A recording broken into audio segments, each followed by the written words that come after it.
இன்றைய கால பெற்றோர் தான் சிறந்தவர்கள் என்று பேச வருகிறார் அந்த அணியின் தலைவர் நிவ்யா கிரேஸ்.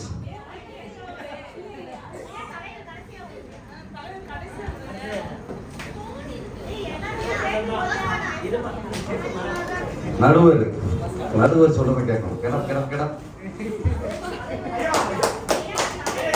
நிவ்யாக்கு நல்ல கரகோஷத்தை எழுப்புங்க.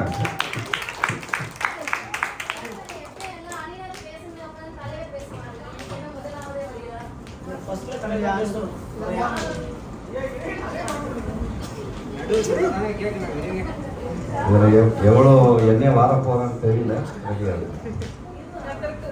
கர்த்தருக்கு ஸ்தோத்திரம். கூடியிருக்கும் சபை விசுவாசிகளுக்கும் சபை ஆயர் அவர்கள் சாமியலையா அவர்களுக்கும் ஊழியர் ஆபிரகாம் அவர்களுக்கும் இது கூடியிருக்கும் விசுவாசிகளும் சண்டே கிளாஸ் பிள்ளைகளுக்கும் இது எங்க எதிரணி உறுப்பினர்களுக்கும் தலைவர் ஜோஷ் அவர்களுக்கும் எங்கள் அணி உறுப்பினர்களுக்கும் இந்த முதற்கண் வணக்கத்தையும் நன்றியினையும் தெரிவித்துக் கொள்கிறேன்.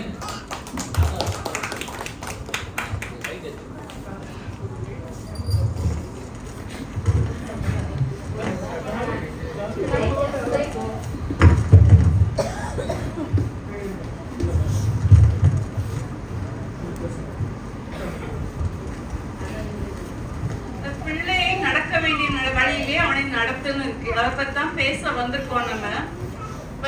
இப்போ இன்றைய கால பெற்றோரா அன்றைய கால பெற்றோரா இவங்க சொன்னபடியே வரலாமே. அன்றைய காலத்துல ரொம்ப ஸ்ட்ரிக்டா வளர்த்தாங்க, கஷ்டப்பட்டு வளர்த்திருக்காங்க, ரொம்ப அருப்பாடுபட்டு வளர்த்திருக்காங்க, பிள்ளைகளை கரெக்டான முறையில் வளர்த்திருக்காங்க. ஆனா இந்த காலத்துல எவ்வளவு தூரம் டெவலப்மெண்ட் ஆயிருக்குன்னு உங்களுக்கு தெரியுமா? ஏஐ அப்படின்னு ஒண்ணு வந்திருக்கு, அது தெரியுமா? Artificial intelligence. அது குழந்தை பேச்சை தவிர மற்ற எல்லா ஹியூமன் மாதிரியே பண்ணணும் வந்திருக்கு. அது பிள்ளைங்க ஸ்கூல்ல இம்ப்ளிமெண்ட் பண்றாங்க. இப்ப பிள்ளைங்க எப்படி வளருங்க? அதை பார்த்துதான் வளருங்க. அதை பார்த்தே வளரும் போது அந்த பிள்ளைகளுக்கு பிள்ளை அம்மா அப்பா மேல இருக்க பாசமே இல்லாம போயிடும். அப்படி இருக்க அந்த கஷ்டமான நிலையில, அந்த கஷ்டமான ஒரு சூழ்நிலையில இந்த பிள்ளைகளுக்கு அதுவும் ஏஐயும் சொல்லி தரணும், கம்ப்யூட்டரும் சொல்லி தரணும். இன்னுமாக என்னென்ன பாவங்கள், எவ்வளவு பாவங்கள் வந்திருக்கு இல்லையா? ஹோமோசெக்சுவாலிட்டி எவ்வளவு வந்திருக்கு இல்லையா? ஓரின சேர்க்கை அது வந்திருக்கு இல்லையா? அதுக்கெல்லாம் முன்னெல்லாம் அந்த லாஸ் கிடையாது, முன்னெல்லாம் அந்த சட்டங்கள்லாம் கிடையாது, முன்னெல்லாம் அதுக்கு தவறுன்னு சொல்லிட்டு இருந்தாங்க. இப்ப அந்த சட்டங்கள் எல்லாம் கொண்டு வந்து அதே கல்யாணங்களே கொண்டு வந்துட்டாங்க, திருமணங்களே கொண்டு வந்துட்டாங்க. திருமணங்களே கொண்டு வந்திருக்கும் போது இப்ப பிள்ளைகள் எவ்வளவு சிரமமான சூழ்நிலையில வளர்க்கப்படுகிறார்கள் என்பதை கொஞ்சம் ஆராய்ந்து பாருங்க. உலகம் எங்க இடத்துல போய்கிட்டு இருக்கு, எங்கேயோ போயிட்டு இருக்கு. அந்த நிலைமையில பிள்ளைகளை ஒரு ஒரு கட்டுப்பாட்டுக்குள்ள கொண்டு வந்து ஒரு இடத்துல உட்கார வச்சு ஒரு 2 மணி நேரம் ஒரு நாளைக்கு ஒரு பிள்ளைகளை படிக்க வச்சு பாருங்களேன், யாரால முடிச்சிருக்கு? இன்றைய கால பெற்றோர் இவ்வளவு சூழ்நிலையில செஞ்சு காமிச்சிருக்காங்க. 2 மணி நேரம் ஒரு நாளைக்கு ஒரு பிள்ளை உட்கார வச்சு படிக்க வைக்கிறது எவ்வளவு டஃப்னு அந்த காலத்துக்கு தெரியுமா? அந்த காலத்துல படிக்க வச்சிருப்பீங்க, 4 மணி நேரம் படிக்க வச்சிருப்பீங்க. நைட்டு படிச்சிருப்பாங்க, காலையில படிச்சிருப்பாங்க, நானும் படிச்சிருக்கேன், அந்த மாதிரிலாம் படிச்சிருக்கோம். ஆனா இந்த காலத்துல உட்கார முடியுமா? அப்படி 2 மணி நேரம் உட்கார முடியுமா? பிள்ளைகளோட உட்கார்ந்து படிக்க வைக்கிறது எவ்வளவு கஷ்டம்னு தெரியுமா? அவ்வளவு கஷ்டத்துலயும் பிள்ளைங்க படிக்கிறது. இன்னும் செல்போன்லயே அடிக்ட் ஆகி போயிருக்காங்கன்னு நிறைய பேர் சொல்றாங்க. சோஃபியா என்ன சொன்னாங்க? என் பையன் கீழ்படிய மாட்டேங்கிறான்னு சொன்னாங்க. ஆனா அந்த பையனுக்கு நல்ல குணத்தை எல்லாம் அவங்க பார்க்கவே இல்லை. அப்படி அந்த பையங்களுக்கு நல்ல குணத்தை, நல்ல குணத்தை எப்படி தூக்கி கொடுக்கணுமோ அதை பாசிட்டிவா எடுத்து சொல்லி, பிள்ளை நீங்க இப்படி பண்ணா நல்லா இருப்பப்பா, இந்த மாதிரி பண்ணா நல்லா வருவ அப்படி எடுத்து கொடுத்து வளர்க்கறதா இன்றைய கால பெற்றோர்கள். அந்த காலத்துல சோஃபியா சொன்ன மாதிரி பெரம்ப கையாண்டாங்க. இந்த காலத்துல அன்பை தான் கையாள முடியும். அன்பு இல்லைன்னா இந்த கால பெற்றோர் வளர்க்கவே முடியாது. எந்த சண்டே ஸ்கூல் பிள்ளைகளும் நாங்க அடிச்சிருக்கோம் சொல்லுங்க? அடிச்சதே கிடையாது. எல்லா பிள்ளைகளும் அன்பு காட்டி தான் அரவணைச்சு கூட்டு வந்திருக்கோம். அன்பு காட்டி அரவணைச்சு கூட்டு வந்திருக்கோம். அந்த காலத்துல தாவீது பாவம் பண்ணாரு, அந்த தண்டனை வச்சு சொல்லி. இந்த காலத்துல தண்டனைகள் இருக்கு இல்லையா? வேதம் காலங்கள் மாறினது, வேதம் மாறதில்லையே. வேதம் அப்படியே தானே சொல்லுது, வேதம் அப்படியே தானே இருக்கு. தாவீது பாவம் பண்ணி தண்டனை அனுபவிச்ச மாதிரி இந்த காலத்திலயும் பாவங்கள் பெருகி இருக்கு, தண்டனைகளும் பெருகி இருக்கு இல்லையா? அப்படி இருக்கு. இந்த காலங்கள்ல எப்படி பிள்ளைகளை வளர்க்கிறது? கஷ்டத்தின் மத்தியிலும் துன்பத்தின் மத்தியிலும் பாடுகள் மத்தியிலும் வளர்த்துக்கிட்டே வந்துட்டு இருக்கோம். அப்ப இந்த பிள்ளைகளுக்கு அந்த நற்புத்தியையும் நற்சாட்சியையும் காத்துக்கொள்றது இந்த காலத்துல எவ்வளவு சிரமமா இருக்கு என்பதை இன்றைய கால பெற்றோர்களுக்கு அந்த வழி தெரியும். அந்த வழி தெரியும். நான் எப்படி வளர்ந்தேன், நான் நல்லா வளர்ந்துட்டேன், அது மட்டும் போதுமா? நம்ம பிள்ளைகளை ஒழுங்கா வளர்க்க வேணாமா?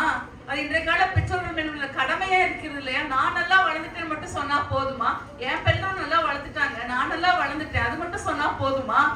நம்ம பிள்ளைகளை ஒழுங்கா வளர்க்க வேணாமா? நம்ம பிள்ளைகளை ஒழுங்கா வளர்க்க வேண்டிய பெரிய பெரிய கடமை நம்ம தலைமையில் இருக்கு. சுபிதா பாடம் சொல்லி தராங்க, மோசஸ் ஏன் பாடம் சொல்லி தர முடியல? நல்ல கேள்வி. இது பதில் சொல்லுங்க பாப்பா. எல்லாரும் கை தட்டுங்க. ஃபர்ஸ்ட் நல்ல கை தட்டுங்க. இப்போ மோசஸ் அதுக்கு பதில் சொல்லணும். மோசஸ் ஏன் பாடம் அவ்வளவு அயனிங் இருக்கு, அவருக்கு சும்மா வச்சுட்டு வர முடியுமா தொழில? அவளுக்கு அவ்வளவு ஏன் இப்படி பண்ற? Competitive world. we are living in a competitive world. competition is higher than ever. Competitive வேர்ல்ட்ல வாழ்ந்துட்டு இருக்கோம். ஜப்பான்ல வந்து இந்த ஒவ்வொரு நாளும் காம்படிஷன் அதிகமாய் போய் சூசைட் நிறைய பண்றாங்க. சூசைட் இந்த இந்தியால தான் சூசைட் அட்டெம்ப்ட்ஸ் நிறைய இருக்கதா கேள்விப்பட்டிருக்கோம். அவ்வளோ ஒரு காம்படிட்டிவ் வேர்ல்ட்ல இருக்கோம் நம்ம. முன்ன அந்த காம்படிஷன்லாம் இருந்துச்சா? ஃபர்ஸ்ட் ரேங்க் எடுத்த பையன் ஃபர்ஸ்ட் ரேங்க் எடுத்துட்டே தான் இருப்பான். 34வது மார்க் 35வது மார்க் எடுத்த பையன் 35வது மார்க் எடுத்துட்டே தான் இருப்பான். இப்போ அப்படியா?